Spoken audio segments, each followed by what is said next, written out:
So, welcome everybody. We are here for another episode of Sisterhood Stories. We are with the lovely Henrike Schreer, life and business coach extraordinaire, also owner of the Heart and Soul podcast and YouTube channel. So, Henrike, welcome. Thank you for coming to speak to us all the way from Oz. And would you like to tell us a little bit about how long you've been doing this? Yeah, hi. Thank you so much for having me, Libby. It's such a pleasure being here. And yeah, it's funny, like I'm originally from Germany and I moved to Australia 11 years ago. And at that time kind of was on a bit of a mission to decide what I actually really want to do. I had a really cool career with a tech startup in Berlin, kind of like the German version of Facebook.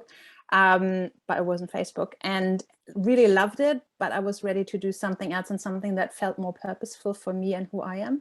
And stumbled into life coaching basically by accident, by reading all those books and eventually coming across the term.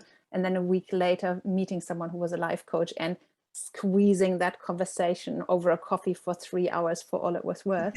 And then started studying with a training institution that you know here in Australia, and have been doing that for just over 10 years. So I started a business then and kind of was just flowing along. Then my husband left, everything fell apart, big drama, and instead fell into, almost by accident as well, the entrepreneurial journey of starting a yoga retreat center together with a friend from scratch and on a shoestring, and did that for 6 years, and that became really successful. And when at some point I found that I didn't want to manage a big business anymore, there was some stresses around that, then went back into private practice as a coach. So the last few years I've been blissing out on running a very small entrepreneurial journey, okay, like a situation here, just myself, my sofa, a couple of really awesome clients, and I was having a really relaxed life. I love it.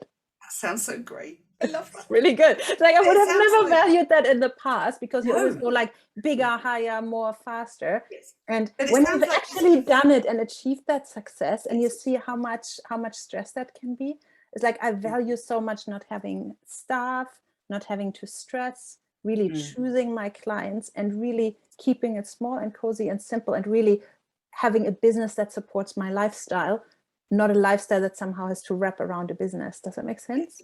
And some people will find that quite shocking, because I know everyone's chasing the dream, right? Everyone's chasing that. I want to make $1 million this year. I want to do this. But it sounds like you've found that place where you are happy doing what you're doing and how much you're doing. But what would you, in terms of how you chose this path, it sounds like you sort of almost stumbled across it. And it's so obviously right for you. Having worked with you, I know how right for you it is. But it so obviously fits you. But what would you say to those people that are just coming across coaching as their choice for their life? How would you say it is important to be when you're starting out? I think, first of all, you really have to love people. There was this brilliant exercise I did that I found in one of those books that said, who are the 10 people that you look up to, respect, and admire the most? List them. Step 2, now write down what specifically it is about them that you see in them, that you value about them, that you respect so much. What are the qualities in those people that you see? So I did this exercise, and sure enough, there was this red thread woven across those people, from my then husband, who left the list since, to a bunch of other people, historical figures, authors, etc. And it was always about mentorship, about supporting other people, about lifting other people up, treading a path, and then bringing others along.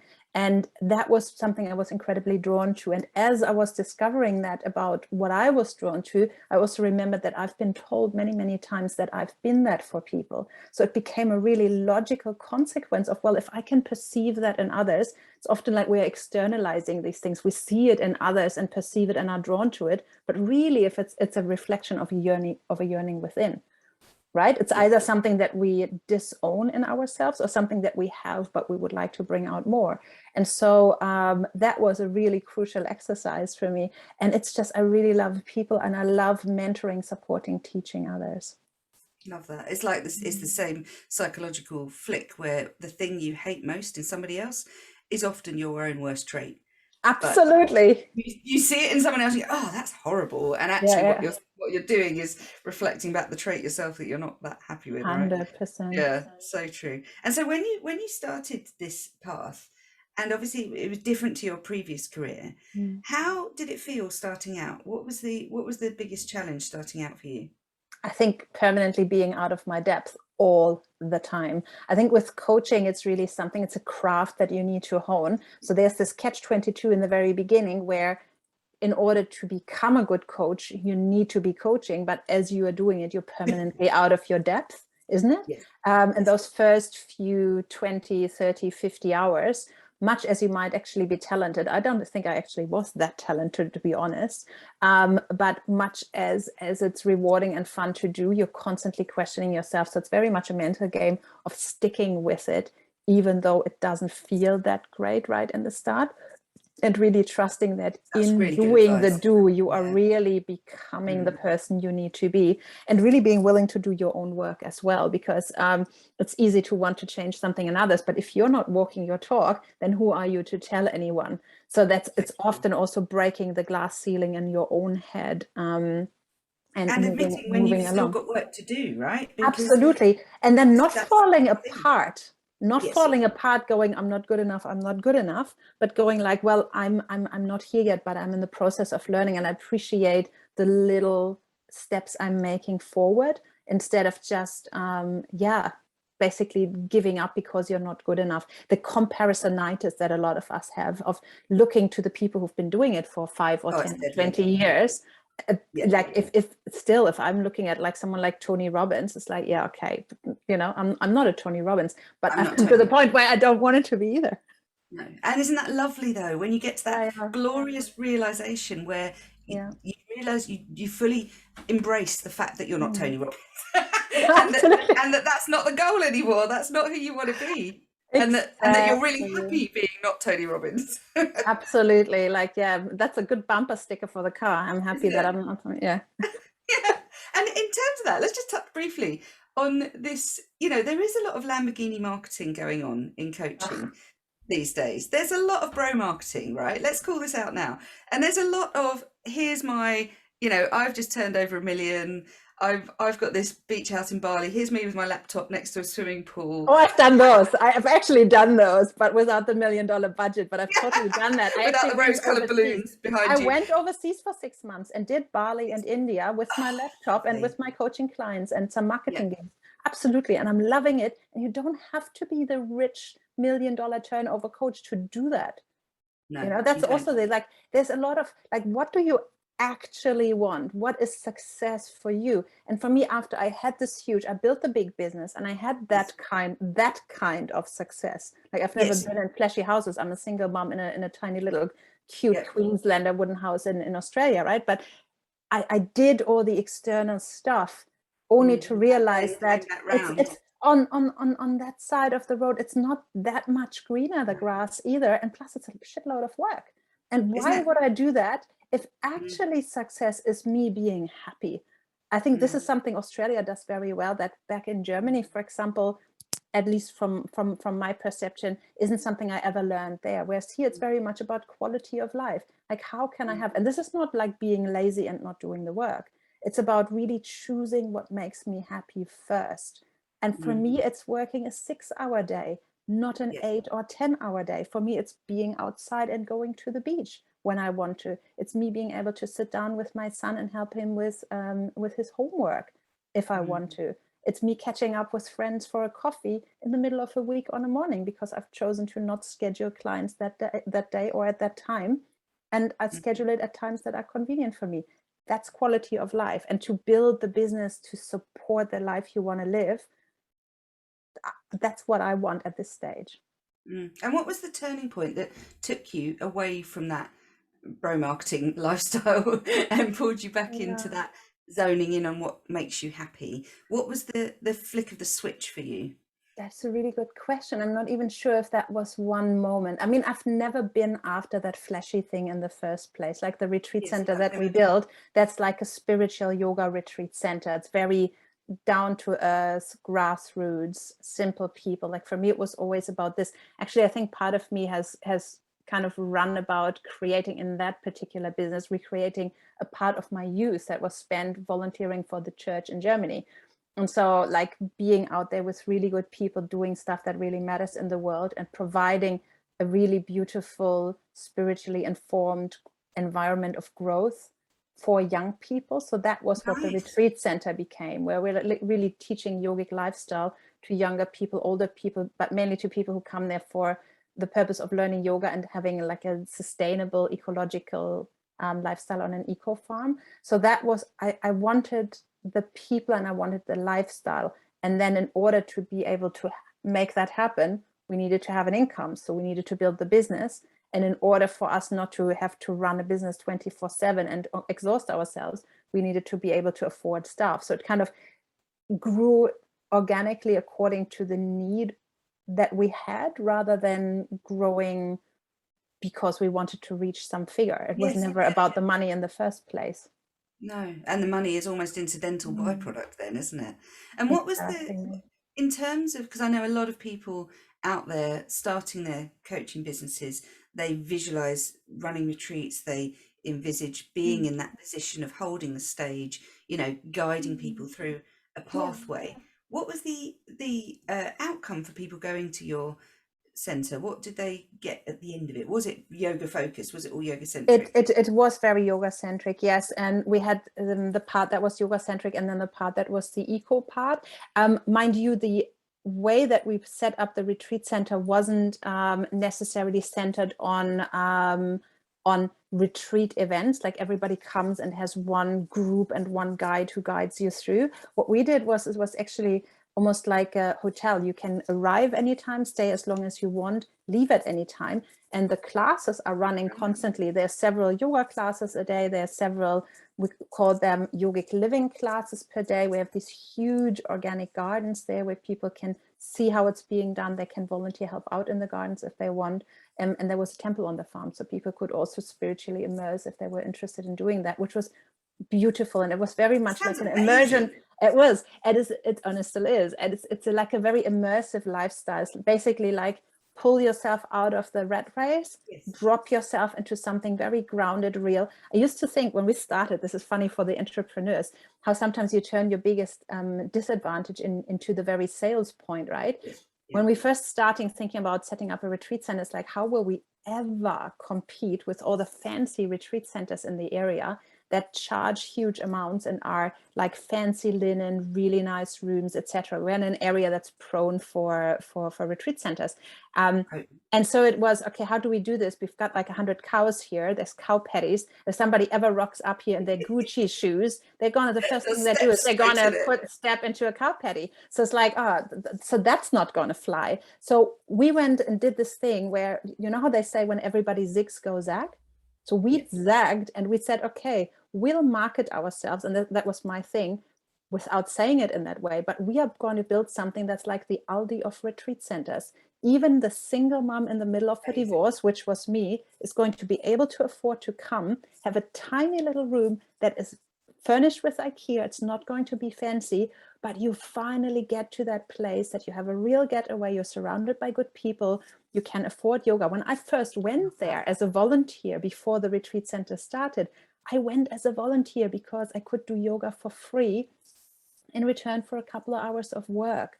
And that was like, well, I'm in the middle of my divorce and I'm so broke, like I've never been broke in my life, but here's the place I can go. So how can we create a successful retreat center, offer really high class yoga teacher training, high class massage courses, etc. later, but making it always affordable for that single mom that I once was. So that's always been the thing. And who wants fancy? There's like, I'm happy to recommend you to go to all these other fancy places with the Egyptian cotton linen. Do that, spend $250. But here you can do a long weekend for the same price and give yourself what you need if you don't want that or if you can't afford it. So basically we had a niche completely to ourselves and we had no competition in that niche, which was brilliant. Which is brilliant. And it sounds brilliant. And yet you came away from that. What was again, it's this thing, isn't it, of when you recognize that something isn't serving you. What was the tipping point with that business? Where did you unplug?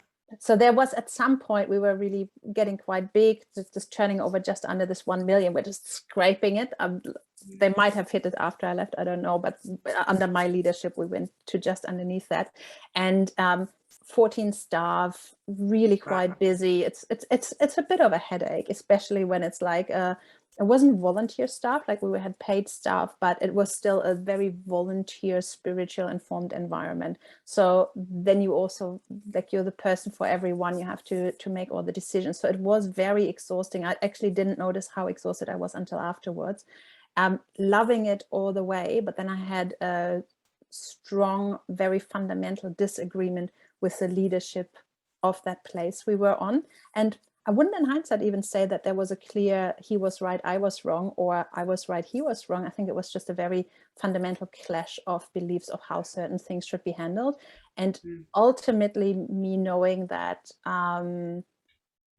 that I had a choice, I think, in the end, about choosing my dignity and self-respect or the work, and I chose me. So once I had that clear, and that wasn't an easy path at all, but once I had that clear, I set a clear time frame of, like, I think at that point 4 or 5 months to really make sure I handed over with my baby. I didn't want anyone to suffer or anything to go wrong, so I chose a long period to hand over bit by bit, and then pulled myself out and went overseas for 6 months to give myself a real break. Amazing. So it was good. Sent my son to go to school in Germany to do year 9, 10 in Germany for 6 months. And I took a break and went to Bali. I like it. Oh, love a bit of Bali. Yeah. So you've done this sort of full circle of building something and then burning it to the ground. Oh no, it's still happily going. Yeah, I didn't burn shit, but I burnt it for myself. Yeah, totally. And it was the best decision. Yeah, you know, it's a funny one when you build something you really, really love. Walking away from that isn't really that easy decision. That took me a lot of panic attacks and thinking it through and sitting it out and really tuning in with myself and getting. And how really did you clear. tune in? What did you recognize was the signal telling you this is done now? Yeah, good question. It was basically that once the love was gone, it was hard work. You know how love and really enjoying what you do and seeing an incredible purpose in what you're doing can carry you through incredible hours, incredible stress. It can really, like, if you know why you're doing what you're doing, you can do anything. And at that point in that process, there were like a couple of people who started behaving in a way where I was really disappointed. A lot of people backing me up and supporting. I had amazing support, but still I was really disappointed.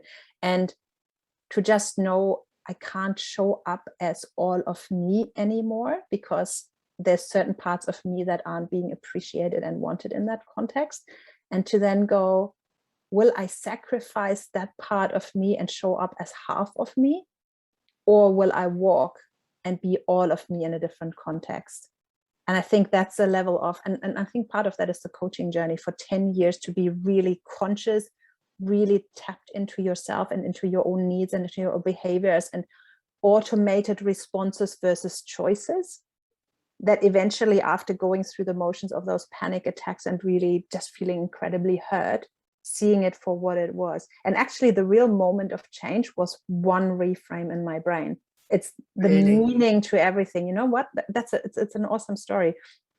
When it first happened and it felt like, okay, I had to step down, it was more like lifting someone up to co-manage with me who I didn't want to co-manage with. And a couple of things around that. I said literally to a friend, it feels like this is my baby. I'm here and I have to protect it. And I feel if I drop the ball, the whole thing might crumble. And it literally feels like somebody is trying to take it away from me and almost cut it out of my womb. That was my metaphor and how I felt. Hence, obviously, letting it go was panic attack after panic attack. Huge, yeah, massive. The reframe was, and sitting with a actually fellow practitioner, we had this conversation, and I had the profound realization that after 6 years of managing the place, this is not a baby anymore. I'm parenting a real teenager. I said, this is my teenager now. And obviously it just knows everything better. It has a really strong opinion that doesn't line up with mine. And it really, really, really wants to do things its way. And I can either keep getting hung up and being that clingy mom to it, or I can just realize that the thing now needs to walk on its own, release it and let it go, send it on with my love, and quite happily watch when it falls on its face, and then 'Cause it has will. to work hard to dust itself off and come back. And it And did, isn't and that it's doing interesting? fine. And just that reframe from it's the baby inside me that somebody's trying to take from me to releasing it, that's the minute the panic attack stopped, and where I was free to walk and actually grow up and out of parenting. And it's such a parallel to parenting itself as well, Isn't because it? that's exactly what we need to learn. I've got a kid in year 11, so 17-year-old, one more year to go, and then he's gonna soar and fly at uni. So that was a big journey, but it's literally, it wasn't more than the one reframe that made the difference, because we think it's going to take time, it's going to be a lot of work, I'll have to figure everything out. The shift from being heartbroken to being okay and actually excited about the next step was one reframe in my mind. Well, I love that thing. Is nothing has any meaning other than the meaning we give it. You know, 100%. everything exists in just our contextualization of it, and where it lives in our brain, where it lives in your body, is all about the meaning you give it. That is it. And I just think that's so powerful. 100%. And so whilst these journeys are scary, and sometimes, you know, like with a divorce, I think we're both aware of that as well, it's like sometimes you stand at the beginning of the journey, especially in the decision-making phase, where you could still chicken out and go back and just stay in your comfort zone, but you don't know how much pain there is in the comfort zone. Yeah. It seems so insurmountable. But once you're actually doing it and you make that choice and you've drawn the line in the sand and stepped over it, it's all about you growing into the person that you are meant to be, who has the results that lie beyond. And it's very much about, I think, more than ever right now in COVID as well, developing the ability to direct our focus and hold it. I think that's really the answer to everything. What are you focusing on, and how do you manage to keep your focus on something really, really resourceful, rather than getting dragged away into... And as we said earlier, the difference between your automated responses and your choices, you know, we are going to get triggered. We are going to get into that, you know, poke the bear and the bear will move in that zone. At the moment, it's going to happen, right? Because events around us are triggering. Things like lockdown are triggering, but then it's what you do about it, and it's the choice that you make that's where your power sits. Not if you happen to have an automated response, it's coming out of that, right? And being in control of your decision about what you do about things. So you're based in Oz, and obviously that is a slightly different market here. How do they view life coaching? Are they very accepting of it? Yeah, very. Like, I still mentor, as you know, for the institute where we trained, and it's a big influx of people training here for sure. And I think there's more and more openness. Like 10 years ago when I started, I think that was still much more something looked at like, yeah, that's just a fluke, who knows? And I remember vividly a German friend in Canberra back then telling me, oh, you can't make money off that. That's just like, you know, it's that flashy, what did you say? Lamborghini lifestyle sort of thing. And here I am 10 years later, and I've learned so much, and the person I've become. I think that's a lot of the coaching journey as well. Don't just do it for the job. I really appreciate the learning curve it's provided for me, and who I am becoming in the process of being that, and like keep setting my own like sights on who I want to be, and then work backwards from that and start showing up as that now. If that Like makes the you do have of working out where's the always. end. We do Always, have is the best model, I swear. Isn't That's it? like underpins everything. A friend of mine used to call it the secret to the universe. Yeah, I'm I not really quite think sure if I'm buying that, but it's yeah. right up there with a couple of other things for sure. Would you explain it to people that haven't come across it, why it's so powerful? Because I think it's one of the most underutilized pieces out there.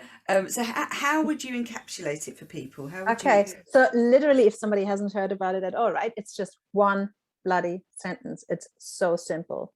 Who do you need to be in order to do what you need to do, so that you can have what you want to have? I repeat that just for good measure. Who do you need to be in order to do what you need to do, so you can have what you want to have? So really, it's a very simple equation. And always when I teach this kind of stuff, I ask, like, what do you need to work out first to make sense of the whole thing? Often people say, oh, who do I need to be? No. First of all, you need to know, what do you want to have? What's the result that you're after? Living, breathing, working with the outcome in mind. What's the result you want to achieve? And then rather than just going and writing to-do lists and doing what you need to do, it's then who do you need to be first in order to line up with that result? How would the person who already has that result show up right now in the challenges that you are experiencing? Become that first. The doing flows on from there pretty easily. Good example of that one would be when we did that retreat center thing, right? I told you earlier, it was basically on a shoestring. I was broke in the middle of my divorce. That place certainly didn't have money, and we really had to wing it all the time. And we didn't look like a retreat center for quite a while. However, what we did have was we had the outcome really clear in mind, and we started to behave as if we already are managing a retreat center, even if we didn't have guests yet. So we started to have procedures. We started to set rules around for the volunteers who were on the farm, how they could or couldn't show up. Certain things like, no, you can't hide behind that tree and smoke pot. We are not doing that here anymore. All the very simple things.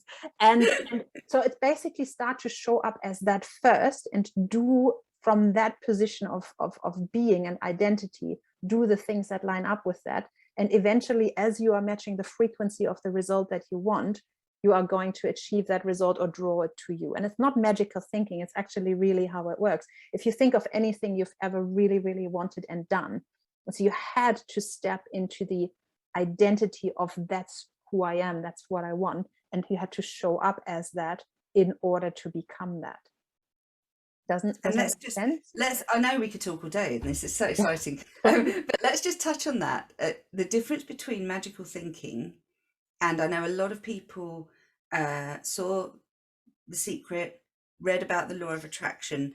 And in my mind, this is one of the things that I find a little bit frustrating, is almost the gap in understanding between this idea that just if you think something, it magically appears in your life, versus what work do you actually need to do to make that happen? Because you mentioned the word frequency, and without going into the whole of quantum physics, it is a thing. It's a thing. Totally is a thing. It's totally a thing. But how would you explain to people how to apply The Secret, how to apply it? One sentence: do the fucking work. So, it's like, yes, get really clear. I think it's so, and this is be, do, have model. Have real clarity about the outcome that you want to achieve. That farm, that retreat center, I had that on my vision board that I made in the middle of my divorce, when I didn't know how I was going to pay for my rent in Canberra, once my husband was going to move out. And everything on there was completely out of reach. The ocean, rainforest, travel, Ayurveda and yoga. I couldn't afford shit. I was really going like, okay, I will have to either find myself some boring job, worst comes to worst, take a job as a checkout chick so I can pay up off my coaching training, because I wasn't having clients yet. But the one thing I can do before is I can go on a road trip with my son, because at least the travel part I get down. And that's what took me to the place where I then recognized how much that matched my vision board. So have the vision first and be really clear on what it is that you desire, no matter how unrealistic and how impossible that might seem. But then work your way backwards. Start behaving as if you have that, so match the frequency of that and be that person. Show up at that, no matter how shit right now it is what's going on for you, and then do the work. That's you were asking, what's the secret to the secrets? Like, do the work, show up, do the hard stuff, grow yourself into that, and match not only in thoughts and vibration and happy tunes, but also in the work that you do, the outcome that you want to achieve. It's like it's not going to happen by sitting there just meditating on it and smiling inward. Does that make sense? It's like you have to show up as a person. If you want a big business, you have to learn how to be an entrepreneur and show up every day as that entrepreneur, or at least most days. And you said something really important, which is, number one, you knew what you wanted, and it's always that start with the end in mind, right? You knew where you were going. You had no idea the how. And that's the thing. There. Starting to walk when you don't know how. 100%. Good point. Yes, and you did the action point as well, which I think is the other thing people miss, of taking action. That's what changes your life, because there's this massive gap between knowing what to do and doing what you know.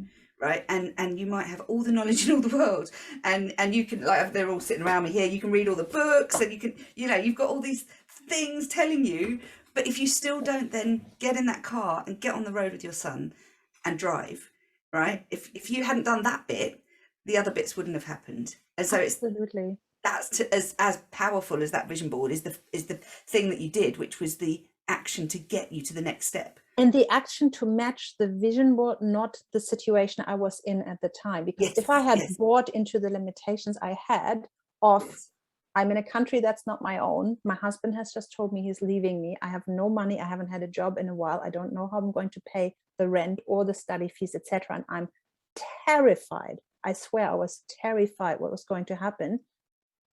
And I knew I did have that trust in myself that somehow, even if I don't know how, I'm going to sort this out.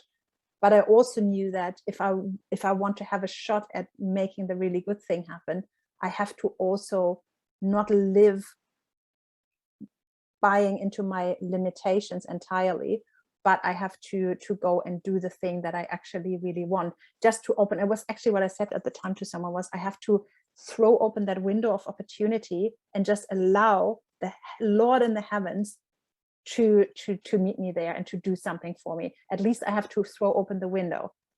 If I don't, it can't happen. If I do, there is a chance, and it may or may not have. If not, I go back home and I find that checkout chick job and I do the hard work and I get there anyway, where it's like in the long run.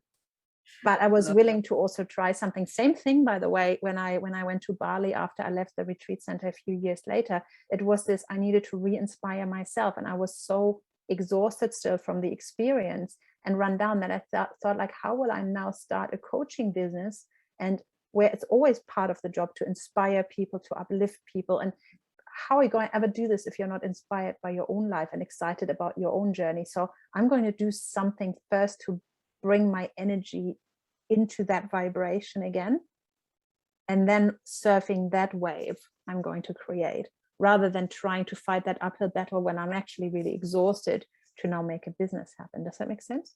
Yeah, absolutely. And this is probably a really good point to end on, is managing your energies is what this is about, right? It's not time management, it's energy management. Yeah. And what would you say for that person that is currently sitting with this vision and sitting, knowing that they want to coach, knowing they want to build this business, knowing that they want to start? What is your best advice, Henrike? What can you gift them with as we bring this to a close? It's been so lovely talking to you, but let's get your last final pearls of wisdom. Good one. Obviously, obvious one is do it. Don't give up. Keep going. The other one that I found myself is that there's somewhere between being under this huge pressure of having to make it happen because you're under financial pressure, and being safe enough that you are not kind of scraping on your last few dollars. So I find that if there's absolutely no pressure at all and it's really easy to cruise, it takes longer to make stuff happen. So that's not the place you want to be in. But you also don't want to be in the place where you, for example, cut all ties with your employment and you're running out of your savings and you now suddenly have to have clients. You don't want to ever look for clients when you're in a place of desperation. That's a shitty vibration to be in and not very attractive. And so I found that the sweet spot for me was like I had enough of a side income that I was organizing, both back then and again in the last few years when I started over, that I knew all my necessities, my real needs, like food, shelter, etc., school fees for my son, all my needs are met, and I'm buying myself time to build the business. So how much do I need to work to make exactly the income that's going to provide without any luxuries? That to me was at the time 15, 20 hours a week. So I had gigs lined up to provide me that. And otherwise I was buying the time that I could then put into the business. And that's really always worked for me. It's like, how can I afford the time to put into my business midterm? So I then, as I build up, I can let go of the other side gigs bit by bit. So I enough pressure to really want to make it work, but not so much that you're emotionally exhausted from it. Does that resonate? Beautiful. Useful advice. I love that, and that's really practical as well, because Mm, that's the thing, isn't it? Is you've got to do this holistically so that you feel good as you're doing it, I so that think it's not so. something that you then move into avoidance behaviors around. Henrike, Absolutely. And as coaches, we want to be ready to let our clients go, right? Like resource them up to the degree where they don't need us anymore. If I'm in a yes, position where I can't afford to lose a client as a coach, I'm not really going to serve them. So yeah, wouldn't want to be that. and that's like growing a child, isn't it? Where you there comes a point of letting them go, and with coaching clients, we that's what we desperately want, right? To get them to that point where they've got their toolbox and off they Mm, go. Oh, it's been so lovely. okay. Thank you so much for Thank coming you on, so Sisterhood. much for having me. And tell everyone how they can find you, please, Henrike, so that they can come and follow you as well. Yeah, hopefully we can put that somewhere We'll put the underneath. links in. It's henrike-schreer.com is my website, but nobody ever will be able to spell that. So, That's a so you're not link. going to find me.